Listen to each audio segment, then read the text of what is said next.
Bismillahirrahmanirrahim. Assalamualaikum warahmatullahi wabarakatuh. Hai anak-anak tersayang, bagaimana kabar kalian hari ini? Semoga selalu dan tetap oleh lindungan Allah Subhanahu wa taala. Kembali lagi pada pembelajaran IPA yang akan Ibu Lara sampaikan pada kali ini ialah materi tentang sistem reproduksi pada tumbuhan maupun hewan. Semoga video pembelajaran online kali ini yang akan Ibu paparkan dapat kalian mengerti. Kalian simak baik-baik ya nak, semoga bermanfaat bagi kalian semua. Pesan Ibu selalu jaga kesehatan, jaga pola makan, dan tetap rutin dalam berolahraga. Terima kasih atas perhatiannya. Assalamualaikum warahmatullahi wabarakatuh. Hai anak-anak, kembali lagi pada pembelajaran IPA bab 2 tentang sistem reproduksi pada tumbuhan dan hewan. Tujuan pembelajaran kali ini, kalian harus mampu mengidentifikasi fungsi bagian-bagian organ reproduksi tumbuhan dan hewan.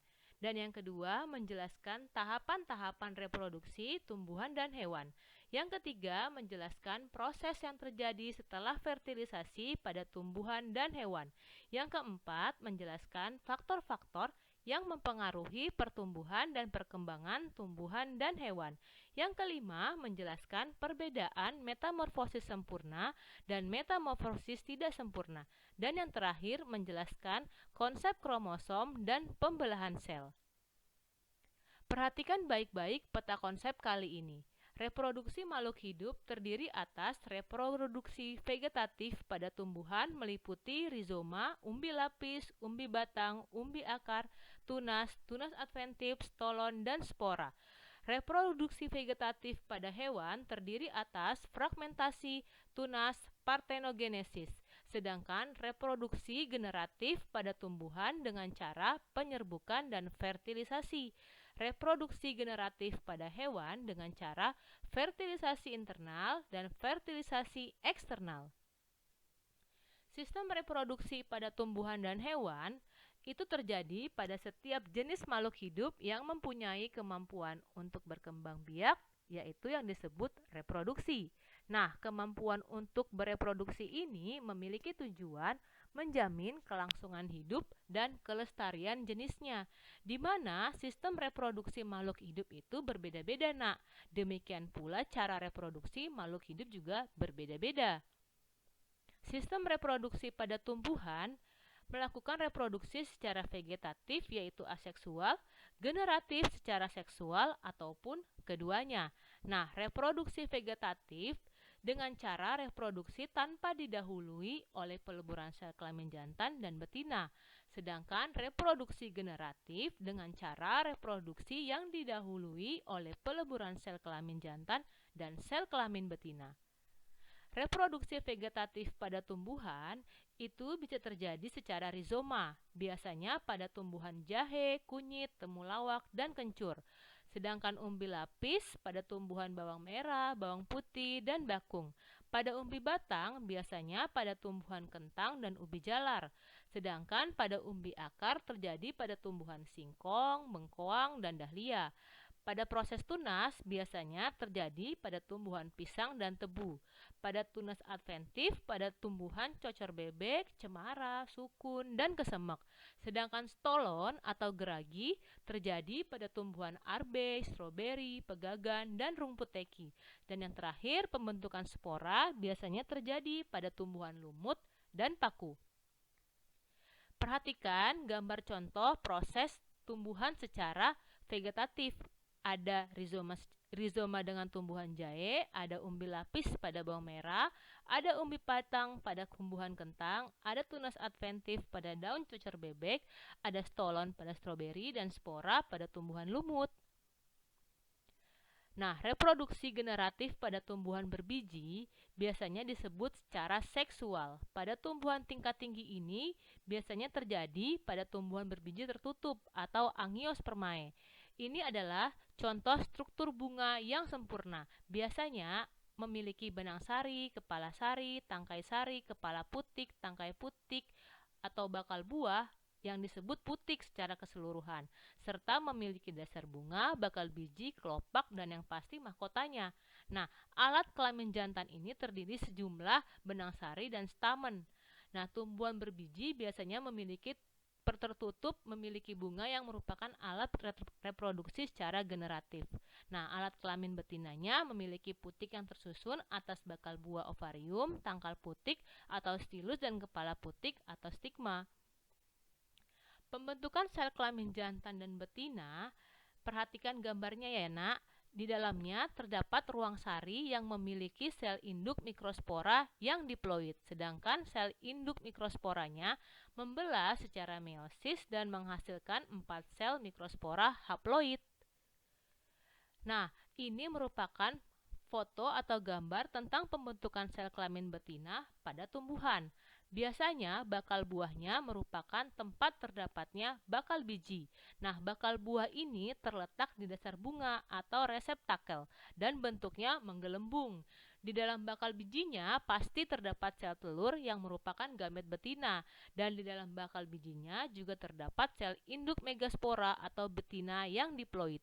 Nah, sel induk megaspora biasanya itu berproses secara meiosis yang menghasilkan 4 sel haploid. Penyerbukan pada tumbuhan berbiji biasanya dibagi menjadi 3 bagian. Yang pertama adalah penyerbukan sendiri atau autogami. Yang kedua, penyerbukan tetangga atau getonogami. Dan yang terakhir adalah alogami yang disebut penyerbukan silang. Pembuahan pada tumbuhan berbiji terjadi pada proses pembuahan ganda pada tumbuhan berbunga. Perhatikan prosesnya ya nak. Di sini terjadi pembuahan yang merupakan proses peleburan antara inti sel kelamin jantan dan betina. Nah, pada tumbuhan berbiji tertutup ini terjadi 2 kali pembuahan sehingga disebut sebagai pembuahan ganda. Perkembangan biji. Nah, struktur biji pada dikotil maupun monokotil itu memiliki embrio. Nah, pada embrio dikotil itu ada plumula, epikotil, kotiledon, hipokotil, radikula, testa atau kulit biji, hilum, dan mikropil. Sedangkan struktur biji pada tumbuhan monokotil memiliki perikarp, endosperma, kotiledon, koleoptil, plumula, radikula, koleoriza. Biasanya struktur biji embrio yang dikelilingi oleh kotiledon dan endosperma yang merupakan persediaan makanan, dan embrio dan persediaan makanan ini biasanya terbungkus oleh selaput biji. Perkecambahan biji bergantung pada proses imibisi. Nah, imibisi ini merupakan penyerapan air oleh biji sehingga biji mengembang, memecahkan kulit biji dan memicu perubahan metabolik pada embrio yang menyebabkan biji tersebut tumbuh. Perhatikan gambar tipe perkecambahan pada dikotil. Ada epigeal, ada hipogeal, serta ada monokotil. Nah, metagenesis merupakan siklus hidup tumbuhan yang memperlihatkan suatu pergiliran keturunan atau yang disebut sebagai proses metagenesis. Pergiliran di sini merupakan pergiliran keturunan meliputi fase gametofit dan fase gametofit. Merupakan fase gametofit atau fase generatif merupakan tahap penghasilan gamet haploid, di mana fase sporopit atau fase vegetatif merupakan tahap yang menghasilkan spora. Nah, gametofit sendiri menghasilkan gamet haploid yang akan menyatu membentuk sebuah zigot. Ini adalah gambar tentang metagenesis tumbuhan lumut Bryophyta dan metagenesis tumbuhan paku Petridophyta, di mana metagenesis tumbuhan lumut itu ada sporofit dewasa yang membentuk kapsul spora, kemudian protonema gametofit muda, dan kemudian berproses sebagai gametofit dewasa yang menghasilkan archegonium dengan telur, antheridium dengan sperma, kemudian gametofit berubah menjadi dewasa yaitu dengan rhizome. Sedangkan metagenesis tumbuhan paku itu diawali dengan spora, kemudian gametofit muda, archegonium dengan telur berubah menjadi rhizome. Nah, antheridiumnya dengan sperma berubah menjadi zigot. Nah, hal ini berubah menjadi sorus, menjadi sporofit dewasa, kemudian sporofit muda pada gametofit akan berproses menjadi metagenesis tumbuhan pada paku. Nah, faktor-faktor apa saja yang mempengaruhi pertumbuhan dan perkembangan tumbuhan? Ada dua hal, nak. Faktor internal, yaitu gen dan hormon. Kemudian faktor eksternal, ada air dan mineral, suhu, kelembapan, dan cahaya. Reproduksi pada hewan, secara vegetatif ada fragmentasi, pembentukan tunas, partenogenesis. Kemudian reproduksi generatif pada hewan biasanya memiliki alat reproduksi seksual yang terdiri atas alat kelamin jantan dan betina. Alat kelamin jantan ini disebut sebagai testis yang menghasilkan sel kelamin jantan atau sperma, dengan alat kelamin betina yang disebut ovarium yang menghasilkan sel telur atau ovum. Pembentukan sel kelamin jantan dan betina biasanya berproses melalui sel kelamin atau gamet yang disebut gametogenesis. Nah, gametogenesis pada hewan dibedakan menjadi pembentukan sel kelamin jantan atau spermatogenesis dan pembentukan sel kelamin betina atau oogenesis. Proses spermatogenesis bisa kalian amati pada gambar tersebut, dan proses oogenesis bisa kalian amati pada gambar di sampingnya ya, nak. Pembuahan pada hewan.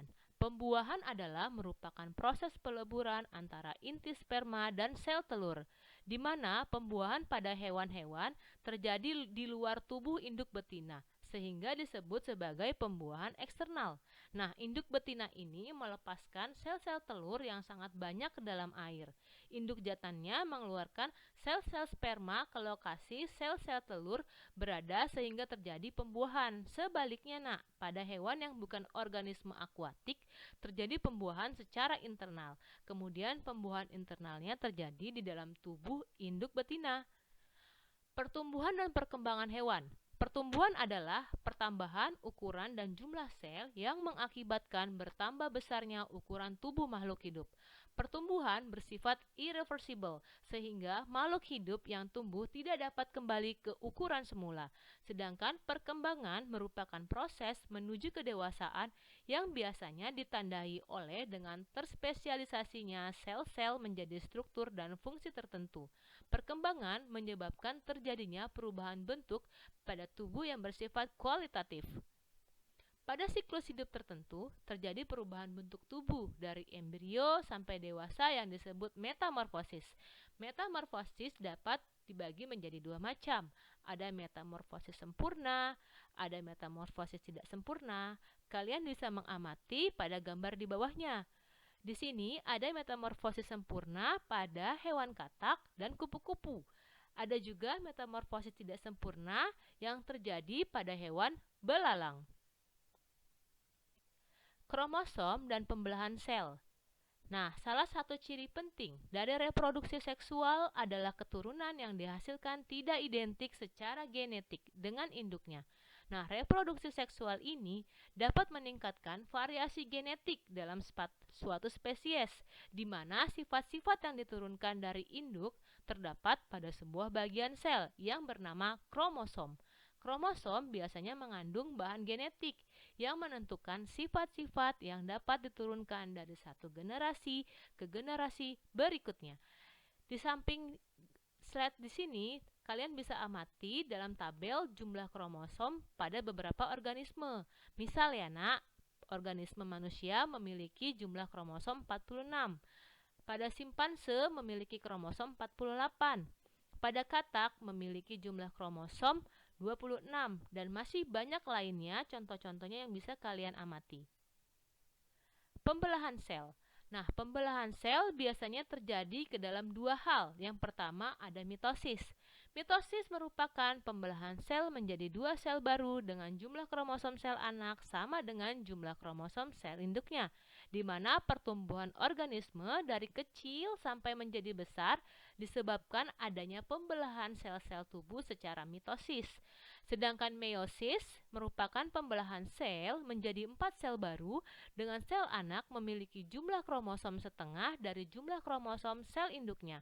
Nah, pembelahan meiosis biasanya terjadi ketika organisme membentuk sel kelamin yang disebut gamet. Demikian hasil pemaparan materi tentang sistem reproduksi tumbuhan dan hewan yang Ibu Lara sampaikan. Semoga kalian bisa mengamati, memahami hasil pemaparan tersebut ya nak. Ditunggu hasil pemaparan selanjutnya. Terima kasih atas perhatiannya. Assalamualaikum warahmatullahi wabarakatuh.